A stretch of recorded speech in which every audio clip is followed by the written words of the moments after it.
ગુજરાતના અને ખાસ કરીને ધોલેરાના ઇન્ફ્રાસ્ટ્રક્ચર અને વિકાસના ઇતિહાસમાં આજે એક સુવર્ણ અક્ષરે નવો સીમાચિહ્ન ઉમેરાયો છે. પીપળી નજીક બની રહેલા ગ્રીનફિલ્ડ એટલે કે ધોલેરા ઇન્ટરનેશનલ એરપોર્ટ પર રનવે ટેસ્ટિંગ માટે ગુરુવાર બપોરે પ્રથમ વિમાનનું સફળ લેન્ડિંગ કરવામાં આવ્યું હતું.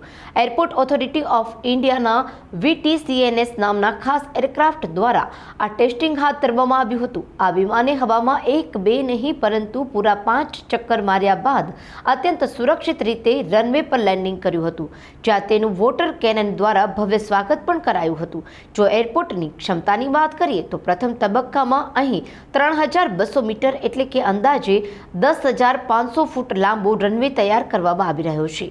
આ રનવે બોઈંગ 777 અને એરબસ A330 જેવા વિશ્વના મોટા અને ભારે કેટેગરીના વિમાનોના ઓપરેશન માટે એકદમ યોગ્ય છે. એટલું જ નહીં, ભવિષ્યના વિતરણને ધ્યાનમાં રાખીને અહીં 4000 મીટર લાંબા બીજા રનવેની પણ જોગવાઈ રાખવામાં આવી છે, જેથી ભારે કાર્ગો વિમાનો અને લાંબા અંતરની આંતરરાષ્ટ્રીય ફ્લાઇટ પણ અહીંથી સરળતાથી ઓપરેટ થઈ શકે.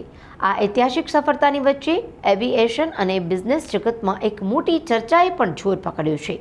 થોડા સમય પહેલા જ દેશના એક ખૂબ જ મોટા ઉદ્યોગપતિ ગૌતમ અદાણીએ ધોલેરાની મુલાકાત લીધી હતી. એવિએશન ક્ષેત્ર સંકળાયેલા નિષ્ણાતોનું માનવું છે કે આ એરપોર્ટ પર આગામી સમયમાં કોઈ ઉદ્યોગપતિને PPP ધોરણે સંચાલન કરવા સોંપી દેવાશે કે કેમ તે મુદ્દે પણ ચર્ચાએ જોર પકડ્યું છે. આપના પોતાના પ્લેટફોર્મ લલકારને લાઈક કરો, ફોલો કરો, સબસ્ક્રાઇબ કરો અને શેર કરો.